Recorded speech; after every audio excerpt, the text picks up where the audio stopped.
ಕಾಂಗ್ರೆಸ್ ಪಕ್ಷದಲ್ಲಿ ಮೈನಾರಿಟಿ ಲೀಡರ್ಗಳ ತಲೆದಂಡದ ಪರ್ವ ಮತ್ತೆ ಮುಂದುವರಿತಾ ಇದೆ.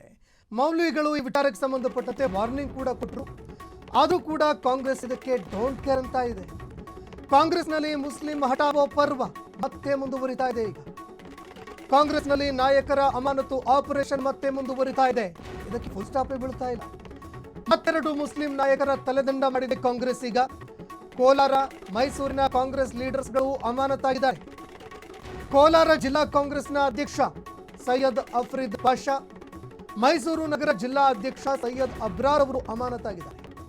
ಪಕ್ಷ ವಿರೋಧಿ ಸಂಘಟನೆ ಮಾಡ್ತಾ ಇಲ್ಲ ಅನ್ನೋ ಆರೋಪ, ಅಂದ್ರೆ ಪಕ್ಷದ ಸಂಘಟನೆ ಸರಿಯಾಗಿ ಮಾಡ್ತಾ ಇಲ್ಲ, ಅವರು ಪಕ್ಷದಲ್ಲಿ ಸರಿಯಾಗಿ ಆಕ್ಟಿವ್ ಆಗಿಲ್ಲ ಅನ್ನುವಂತಹ ಒಂದು ಸಣ್ಣ ಪ್ರಮಾಣದ ಒಂದು ವಿಚಾರವನ್ನ ಹೇಳಿ ಉಚ್ಚಾಟನೆ ಮಾಡಲಾಗಿದೆ ಅನ್ನೋ ಮಾತುಗಳು ಕೇಳಿ ಬರ್ತಾ ಇದೆ. ನಾಯಕತ್ವಕ್ಕೆ ಬೆಲೆ ಕೊಡಿ, ಇಲ್ಲ ಮನೆಗೆ ನಡಿ ಅಂತ ಹೇಳ್ತಾ ಇದೆಯಾ ಕಾಂಗ್ರೆಸ್. ನಾಯಕತ್ವವನ್ನು ಒಪ್ಪಿಕೊಳ್ಳೇಬೇಕು, ಇಲ್ಲಾಂದ್ರೆ ಸೀದಾ ಹೊರಗೆ ನಡೀಲಿ ಅಂತ ಗೇಟ್ ಪಾಸ್ ಏನಾದರೂ ಮಾಡ್ತಾ ಇದೆಯಾ ಕಾಂಗ್ರೆಸ್. ಮುಸ್ಲಿಂ ನಾಯಕರಲ್ಲಿ ಈಗ ಆತಂಕ ಎದುರಾಗ್ತಾ ಇದೆ. ಹಾಗಾದ್ರೆ ಈಗ ಮುಂದಿನ ವಿಕೆಟ್ ಯಾರದ್ದಪ್ಪ ಅನ್ನೋ ಪ್ರಶ್ನೆ ಕೂಡ ಇಲ್ಲಿ ಎದುರಾಗ್ತಾ ಇರುವಂಥದ್ದು. ಈ ಕಾಂಗ್ರೆಸ್ಗೆ ಏನಾಗಿದೆ ಅಂತ ಮುಸ್ಲಿಂ ವೋಟರ್ಸ್ಗಳಿಗೆ ಹೇಳ್ತಾ ಇದ್ದಾರೆ. ಏನ್ರಿ ಆಗಿದೆ ಕಾಂಗ್ರೆಸ್ ಪಕ್ಷಕ್ಕೆ ಅಂತ ಮುಸ್ಲಿಂ ಸಮುದಾಯದ ನಾಯಕರು ಜೊತೆಗೆ ಮುಸ್ಲಿಂ ಸಮುದಾಯದ ಮತ ಬ್ಯಾಂಕು ಎಲ್ಲರೂ ಕೂಡ ಪ್ರಶ್ನೆ ಮಾಡುವಂತಾಗಿದೆ. ಈವರೆಗೆ ನಮ್ಮ ಜೊತೆಗಿದ್ದಂತಹ ಪಕ್ಷ ಈಗ ಒಂದೊಂದಾಗಿ ಮುಸ್ಲಿಂ ಸಮುದಾಯದ ನಾಯಕರನ್ನ, ಮುಖಂಡರನ್ನ ತಲೆದಂಡ ಮಾಡ್ತಾ ಇದೆ. ಗೇಟ್ ಪಾಸ್ ತೋರಿಸ್ತಾ ಇದೆ, ಅಲ್ಲಿದೆ ನೋಡಿ ಗೇಟು ಅಂತ ಆಚೆ ಕಳಿಸ್ತಾ ಇದೆ. ಏನು ಕಾರಣವಾಗ್ತಾ ಇದೆ ಅಂತ ತೀವ್ರವಾಗಿ ಈಗ ಚರ್ಚೆಗಳು ಆರಂಭ ಆಗಿದೆ. ಈಗಾಗಲೇ ನಸೀರ್ ಅಹಮದ್ ಅವರು, ಅಬ್ದುಲ್ ಜಬ್ಬಾರ್ ಅವರು ಕೂಡ ಗೇಟ್ ಪಾಸ್ ಆದರು. ಈಗ ಸೈಯದ್ ಅಫ್ರೀದ್ ಪಾಷಾ, ಕೋಲಾರ ಜಿಲ್ಲಾ ಯುವ ಕಾಂಗ್ರೆಸ್ನ ಅಧ್ಯಕ್ಷ ಸೈಯದ್ ಅಬ್ರಾರ್ ಅವರು, ಮೈಸೂರು ನಗರ ಯುವ ಕಾಂಗ್ರೆಸ್ನ ಅಧ್ಯಕ್ಷರು, ಆಫ್ರಿನ್ ಖಾನ್ ಬೆಂಗಳೂರು ಯುವ ಕಾಂಗ್ರೆಸ್ನ ಉಪಾಧ್ಯಕ್ಷೆ. ಈಗ ನೆಕ್ಸ್ಟ್ ಯಾರಪ್ಪ ಅನ್ನೋ ಪ್ರಶ್ನೆ ಕೂಡ ಎದುರಾಗ್ತಾ ಇರುವಂಥದ್ದು. ಮತ್ಯಾರಿಗೆ ಗೇಟ್ ಪಾಸ್ ತೋರಿಸೋದಕ್ಕೆ ಕಾಂಗ್ರೆಸ್ ಪಕ್ಷ ತಯಾರಿ ಮಾಡ್ಕೊಳ್ತಾ ಇದೆ.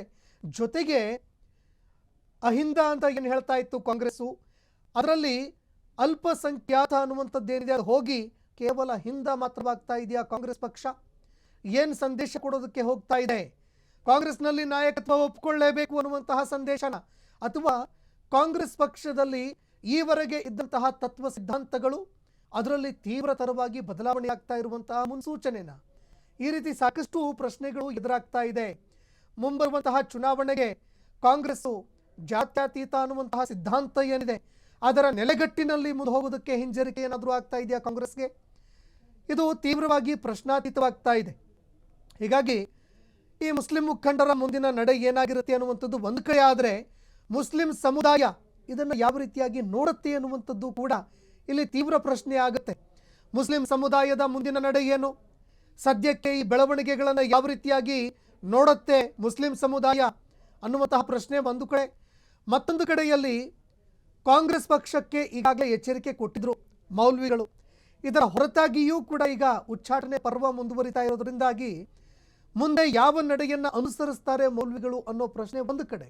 ಜೊತೆಗೆ ಈ ದೊಡ್ಡ ದೊಡ್ಡ ನಾಯಕರು ಅಂತ ಯಾರು ಕರೆಸ್ಕೊಳ್ತಾ ಇದ್ದಾರೆ ಕಾಂಗ್ರೆಸ್ ಪಕ್ಷದಲ್ಲಿ, ಮುಸ್ಲಿಂ ಸಮುದಾಯದಲ್ಲಿ, ಅವರ ನಡೆ ಏನಪ್ಪ, ಅವರು ಯಾಕೆ ಮೌನ ವಹಿಸ್ತಾ ಇದ್ದಾರೆ ಅನ್ನೋ ಪ್ರಶ್ನೆ ಅದು ಕೂಡ ಇಲ್ಲಿ ಎದುರಾಗುತ್ತೆ. ಹೀಗಾಗಿ ಈ ಎಲ್ಲ ಬೆಳವಣಿಗೆಗಳನ್ನು ನೋಡಿದಾಗ ಸಮುದಾಯ ಒಂದು ಕಡೆ, ಮತ್ತೊಂದು ಕಡೆ ಮತ ಬ್ಯಾಂಕ್ ಕೂಡ ಬರುತ್ತೆ.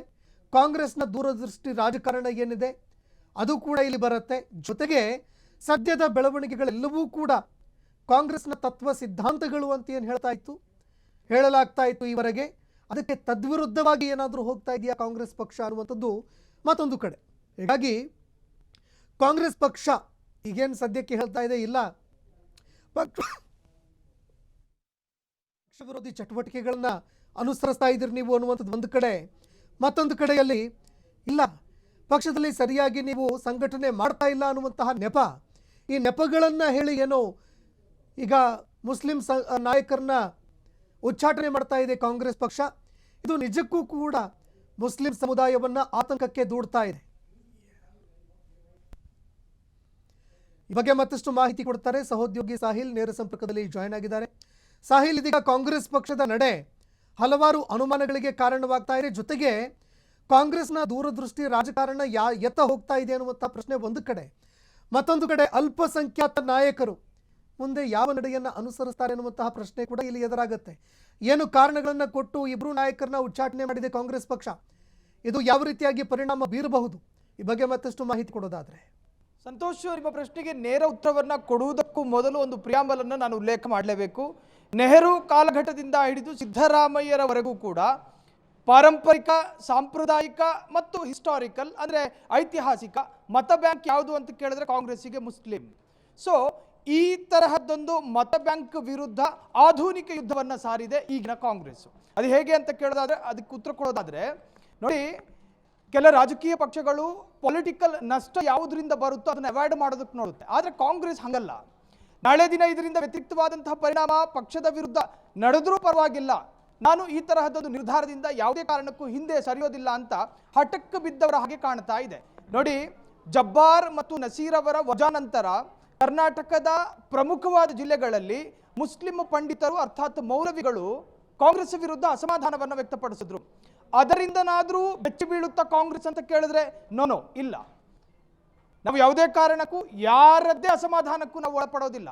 ಶಿಸ್ತು ಉಲ್ಲಂಘನೆ ಯಾರು ಮಾಡ್ತಾರೋ ನೋಡಿ, ಅತಿ ಗಂಭೀರವಾದಂತಹ ನಿಯಮಗಳನ್ನು ಉಲ್ಲಂಘನೆ ಮಾಡಬೇಕು ಅಂತಿಲ್ಲ ಕಾಂಗ್ರೆಸ್ನಲ್ಲಿ. ಕ್ಷುಲ್ಲಕವಾದ ತಾತ್ಸಾರ ಶಿಸ್ತು ಉಲ್ಲಂಘನೆ ಮಾಡಿದರೂ ಕೂಡ ನಿರ್ದಾಕ್ಷಿಣ್ಯವಾಗಿ ಅವರನ್ನು ವಜಾ ಮಾಡಲಾಗುತ್ತೆ. ಅದಕ್ಕೆ ನಿದರ್ಶನ ನಿನ್ನೆ ದಿನ ಅಬ್ರಾರ್ ಮತ್ತು ಅಫ್ರಿದ್ ಎನ್ನುವಂತಹ ಎರಡು ಸ್ಥಳೀಯ ನಾಯಕರುಗಳನ್ನು ವಜಾ ಮಾಡುವಂತಹದ್ದು. ಆ ಪೈಕಿ ಬೇರೆ ಬೇರೆ ನಾಯಕರು ಕೂಡ ಇದ್ದಾರೆ. 6 ಮಂದಿಯನ್ನು ಅಧಿಕೃತವಾಗಿ ವಜಾ ಮಾಡಲಾಯಿತಾದರೂ ಅದರಲ್ಲಿ 2 ಮುಸ್ಲಿಂ ನಾಯಕರು ಬರ್ತಾರೆ.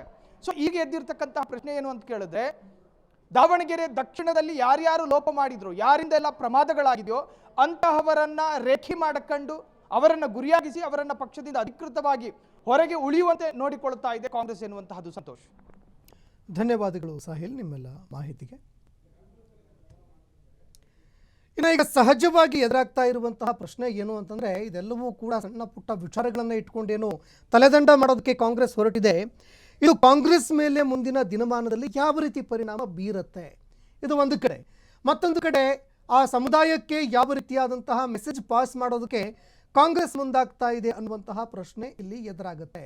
ಜೊತೆಗೆ ಈಗ ಈ ಇಬ್ಬರು ನಾಯಕರಾಯಿತು, ಮುಂದೆ ಯಾರು ಅನ್ನುವಂತಹ ಮತ್ಯಾರು ಅನ್ನೋ ಪ್ರಶ್ನೆ ಕೂಡ ಇಲ್ಲಿ ಎದುರಾಗುತ್ತೆ.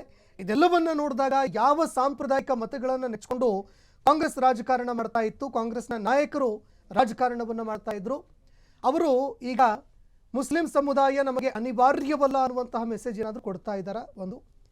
ಎರಡನೆಯದು, ಇಲ್ಲ ಹೊಸ ನಾಯಕತ್ವಕ್ಕೆ ನಾವು ಮಣೆ ಹಾಕ್ತೀವಿ ಅಂತ ಏನಾದರೂ ಕಾಂಗ್ರೆಸ್ ಹೊರಡ್ತಾ ಇದೆಯಾ ಅನ್ನೋ ಪ್ರಶ್ನೆ ಇಲ್ಲಿ ಕಾಡ್ತಾ ಇದೆ. ಜೊತೆಗೆ ಬೇರೆ ಬೇರೆ ಸಮುದಾಯದ ನಾಯಕರು ಕೂಡ ಇಲ್ಲಿ ಉಚ್ಚಾಟನೆಯಾಗಿದ್ದಾರೆ, ಅದು ಬೇರೆ ವಿಚಾರ. ಆದರೆ ಮತ್ತೆ ಮತ್ತೆ ಮುಸ್ಲಿಂ ನಾಯಕರು, ಮುಸ್ಲಿಂ ಮುಖಂಡರು ಗುರಿಯಾಗ್ತಾ ಇರುವಂಥದ್ದು ಸಹಜವಾಗಿ ಹಲವಾರು ಅನುಮಾನಗಳಿಗೆ ಕಾರಣವಾಗ್ತಾ ಇದೆ. ಅದು ಕೂಡ ಉನ್ನತ ಹುದ್ದೆಯಲ್ಲಿ ಇರುವಂಥವರು, ಜಿಲ್ಲಾಧ್ಯಕ್ಷರು ಅಥವಾ MLCಗಳು ಅಥವಾ ದೊಡ್ಡ ದೊಡ್ಡ ನಾಯಕರು ಈಗ ತಲೆದಂಡವಾಗ್ತಾ ಇರುವಂಥದ್ದು ಹಲವಾರು ಅನುಮಾನಗಳಿಗೆ ಕಾರಣವಾಗ್ತಾ ಇದೆ. ಇದನ್ನು ಕಾಂಗ್ರೆಸ್ ಪಕ್ಷ ತನ್ನ ಒಂದು ರಾಜಕೀಯ ದೂರದೃಷ್ಟಿಯನ್ನು ಇಟ್ಕೊಂಡು ಯಾವ ರೀತಿಯಾಗಿ ನೋಡ್ತಾ ಇದೆ ಅನ್ನುವಂಥದ್ದು ಒಂದು ಕಡೆ. ಮತ್ತೊಂದು ಕಡೆ ಸಮುದಾಯ ಇದನ್ನು ಯಾವ ರೀತಿಯಾಗಿ ತೆಗೆದುಕೊಳ್ಳುತ್ತೆ ಅನ್ನುವಂತಹ ಪ್ರಶ್ನೆ ಮತ್ತೊಂದು ಕಡೆ. ಈ ನಡುವೆ ಕಾಂಗ್ರೆಸ್ನ ಮತ ಬ್ಯಾಂಕ್ ಏನಾದರೂ ಚದರುತ್ತಾ ಅನ್ನುವಂತಹ ಪ್ರಶ್ನೆಗಳು ಕೂಡ ಇಲ್ಲಿ ಕಾಡುತ್ತೆ. ಈವರೆಗೆ ಯಾವ ಮತಗಳು ಕಾಂಗ್ರೆಸ್ ಪಕ್ಷವನ್ನು ನೆಚ್ಕೊಂಡಿದ್ವು, ಆ ಮತಗಳು ಏನಾದರೂ ಚದರುತ್ತಾ, ಆ ಮತಗಳು ಏನಾದರೂ ಚದರಿದ್ದೇ ಆದರೆ ಆಗ ಕಾಂಗ್ರೆಸ್ಗೆ ಸಹಜವಾಗಿ ಕೂತು ಎದುರಾಗತ್ತೆ. ಕಾಂಗ್ರೆಸ್ನ ಮುಂಬರುವಂತಹ ದಿನಗಳಲ್ಲಿನ ರಾಜಕಾರಣಕ್ಕೆ ಅದು ಸಹಜವಾಗಿ ಡ್ಯಾಮೇಜ್ ಉಂಟು ಮಾಡುತ್ತೆ. ಆ ಡ್ಯಾಮೇಜನ್ನು ಯಾವ ರೀತಿಯಾಗಿ ಕಾಂಗ್ರೆಸ್ ಪಡಿಸುತ್ತೆ ಅನ್ನೋ ಪ್ರಶ್ನೆ ಇಲ್ಲಿ ಎದುರಾಗುವಂಥದ್ದು. ಹೀಗಾಗಿ ಇಬ್ಬರು ನಾಯಕರನ್ನ ಉಚ್ಚಾಟನೆ ಮಾಡುವಂತಹ ಸಂದರ್ಭದಲ್ಲಿ ಈಗ ಕಾಂಗ್ರೆಸ್ಸು ಕೊಡ್ತಾ ಇರುವಂತಹ ಒಂದು ಕಾರಣಗಳು ನಿಜಕ್ಕೂ ಕೂಡ ಸಣ್ಣ ಪುಟ್ಟ ವಿಚಾರಗಳಿದೆಲ್ಲವೂ ಕೂಡ ತುಂಬ ಸಣ್ಣ ಪುಟ್ಟ ವಿಚಾರಗಳನ್ನು ಇಟ್ಕೊಂಡು ಕಾಂಗ್ರೆಸ್ಸು ಉಚ್ಚಾಟನೆ ಮಾಡ್ತಾ ಇರುವಂಥದ್ದು ನಿಜಕ್ಕೂ ಕೂಡ ಚರ್ಚೆಗೀಡು ಮಾಡ್ತಾ ಇದೆ. ಇದಕ್ಕೆ ಕಾಂಗ್ರೆಸ್ಸು ಯಾವ ರೀತಿಯಾಗಿ ಮುಂದಿನ ದಿನಗಳಲ್ಲಿ ಈ ಡ್ಯಾಮೇಜನ್ನು ಕಂಟ್ರೋಲ್ ಮಾಡುತ್ತೆ ಅನ್ನುವಂಥದ್ದು ಒಂದು ಕಡೆ. ಆದರೆ ಮತ್ತೊಂದು ಕಡೆ ಕಾಂಗ್ರೆಸ್ ಪಕ್ಷದ ಮೇಲೆ ಇದು ನಿಜಕ್ಕೂ ಕೂಡ ಪ್ರಭಾವವನ್ನು ಬೀರುತ್ತಾ ಅನ್ನೋ ಪ್ರಶ್ನೆ ಎದುರಾಗ್ತಾ ಇದೆ. ಈ ಬಗ್ಗೆ ಮಾತನಾಡೋದಕ್ಕೆ ವಜಾಗೊಂಡಿರುವಂತಹ ನಾಯಕರಾಗಿರುವ ಸೈಯದ್ ಅಬ್ರಾರ್ ಅವರು ಫೋನ್ ಸಂಪರ್ಕದಲ್ಲಿ ಜಾಯ್ನ್ ಆಗಿದ್ದಾರೆ. ಸೈಯದ್ ಅಫ್ರೀದ್ ಅವರು ಫೋನ್ ಸಂಪರ್ಕದಲ್ಲಿ ಜಾಯ್ನ್ ಆಗಿದ್ದಾರೆ. ಅಫ್ರೀದ್ ಅವರೇ ನಮಸ್ಕಾರ. ನಮಸ್ಕಾರ. ಈಗ ಕಾಂಗ್ರೆಸ್ ಪಕ್ಷದಿಂದ ನಿರಂತರವಾಗಿ ಅಲ್ಪಸಂಖ್ಯಾತ ನಾಯಕರು ಉಚ್ಚಾಟನೆ ಆಗ್ತಾ ಇದ್ದಾರೆ. ಈಗ ಈಗಿನ ಸರದಿ ನಿಮ್ಮದು, ಮುಂದೆ ಯಾರ ಸರದಿ ಅನ್ನೋ ಪ್ರಶ್ನೆ ಕೂಡ ಇಲ್ಲಿ ಎದುರಾಗುತ್ತೆ. ಸದ್ಯದ ಈ ಬೆಳವಣಿಗೆಗಳನ್ನು ನೋಡಿದಾಗ ನಿಮ್ಮ ಮೊದಲ ಪ್ರತಿಕ್ರಿಯೆ? ನೋಡಿ ಸರ್, ಅಂತದೇನು ಇಲ್ಲ. ನಾವ್ ಯಾವ್ದು ವೈಯಕ್ತಿಕ ಕೆಲಸದಲ್ಲಿ ಎಲ್ಲೋ ಆಚೆ ಕಡೆ ಹೋಗಿದ್ರಿ, ಅದಕ್ಕೋಸ್ಕರ ಡೆಲ್ಲಿಗೆ ಹೋಗಕ್ಕೆ ಆಗಿಲ್ಲ, ಅದಕ್ಕೋಸ್ಕರ ಈ ಆಕ್ಷನ್ ತಗೊಂಡಿದ್ದಾರೆ ಅಂತ ಹೇಳ್ತಾರೆ ಸರ್. ಈಗ ಮುಂದಿನ ಒಂದು ನಿಮ್ಮ ರಾಜಕಾರಣ ಯಾವ ರೀತಿಯಾಗಿ ಮುಂದುವರಿಯುತ್ತೆ, ಸದ್ಯಕ್ಕೆ ನೀವು ಇದನ್ನ ಯಾವ ರೀತಿಯಾಗಿ ನೋಡ್ತೀರಿ ಅಂತ ಈ ಬೆಳವಣಿಗೆಗಳನ್ನ? ನೋಡಿ ಸರ್, ನಾವು ಗ್ರಾಸ್ ರೂಟ್ ಲೆವೆಲ್ ಇಂದ ಬಂದಿರೋದು, NSA ಇಂದ, ಯೂತ್ ಕಾಂಗ್ರೆಸ್ ಇಂದ ಬಂದಿರೋದು. ಇನ್ನೊಂದು ಹೇಳ್ಬೇಕಂದ್ರೆ, ನಾನು ಇಡೀ ಸ್ಟೇಟ್ ಅಲ್ಲಿ ಹೈಯೆಸ್ಟ್ ವೋಟ್ ತಗೊಂಡಿದ್ದೀನಿ ಅನ್ಸುತ್ತೆ. 22,000 ಸಮಥಿಂಗ್ ವೋಟ್ಸ್ ತಗೊಂಡಿದ್ದೀನಿ. ವೋಟ್ಸ್ ಇಂದ ಗೆದ್ದಿರೋದಾಗಿ ತೆಗಿಯಕ್ಕಂತೂ ಬರಲ್ಲ ಅನ್ಸುತ್ತೆ ನಂಗೆ. ಹೋಲ್ಡ್ ಮಾಡಿದ್ದಾರೆ. ಎಲ್ಲರ ಹತ್ರ ಮಾತಾಡಿದೀನಿ, ನಮ್ಮ ರಾಷ್ಟ್ರೀಯ ನಾಯಕರ ಹತ್ರ ಎಲ್ಲ ಮಾತಾಡಿದೀನಿ. ರಿವೋಕ್ ಮಾಡ್ತಾರೆ ಅಂತ ಹೇಳ್ಬಿಟ್ಟು ಅನ್ಸುತ್ತೆ ಸರ್. ಓಕೆ, ರಿವೋಕ್ ಮಾಡ್ತಾರೆ ಅನ್ನುವಂತ ಭರವಸೆ ಇದೆ ಅಂತ ಹೇಳ್ತೀರಿ? ಇದೆ ಸರ್. ಇಲ್ಲ, ಕಾಂಗ್ರೆಸ್ ಹೈಕಮಾಂಡ್ಗೆ ನಮ್ಮ ವಾಹಿನಿ ಮೂಲಕ ಏನ್ ಹೇಳೋದಕ್ಕೆ ಇಷ್ಟಪಡುತ್ತೆ, ನಿಮ್ಮ KPCC ಆಗಿರ್ಬೋದು ಅಥವಾ AICCಗೆ? ಸರ್ ಏನಿಲ್ಲ, ನೋಡಿ, ನಾವು ಯಾವತ್ತಿದ್ರು ಕೂಡ ಕಾಂಗ್ರೆಸ್ ಪಕ್ಷಕ್ಕೆ ಲಾಯಲ್. ನಮ್ ಬ್ಲಡ್ ಕಾಂಗ್ರೆಸ್ ಸರ್. ಇವಾಗ ಹೇಳ್ಬೇಕಂದ್ರೆ ಅವ್ರ ಉಚ್ಚಾಟನೆ ಮಾಡಿದ್ರೆ ಕೂಡ ನಾವು ಕಾಂಗ್ರೆಸ್ ಕೆಲಸ ಮಾಡ್ತೀವಿ ಅಂತ ಹೇಳಕ್ ಇಷ್ಟಪಡ್ತೀವಿ. ಓಕೆ, ಧನ್ಯವಾದಗಳು. ಪಕ್ಷದಿಂದ ತೆಗೆದ್ಬಿಟ್ರೆ ಕೂಡ ನಾವು ಕಾಂಗ್ರೆಸ್ ಕೆಲಸ ಮಾಡ್ತೀವಿ ಅಂತ ಹೇಳ್ತೀವಿ. ಓಕೆ, ಧನ್ಯವಾದಗಳು ಆಫ್ರೀದ್ ಅವರೇ ನಮ್ಮ ಜೊತೆಗೆ ಮಾತನಾಡೋದಕ್ಕೆ. ಕ್ಷಣ ಕ್ಷಣದ ಸುದ್ದಿಗಳಿಗಾಗಿ ಫ್ರೀಡಂ ಟಿವಿ ಸಬ್ಸ್ಕ್ರೈಬ್ ಮಾಡಿ, ಲೈಕ್ ಮಾಡಿ ಹಾಗೂ ಫಾಲೋ ಮಾಡಿ. ಹೊಸ ಸುದ್ದಿಗಳ ನೋಟಿಫಿಕೇಶನ್ಗಾಗಿ ಬೆಲ್ ಐಕಾನ್ ಮೇಲೆ ಕ್ಲಿಕ್ ಮಾಡಿ.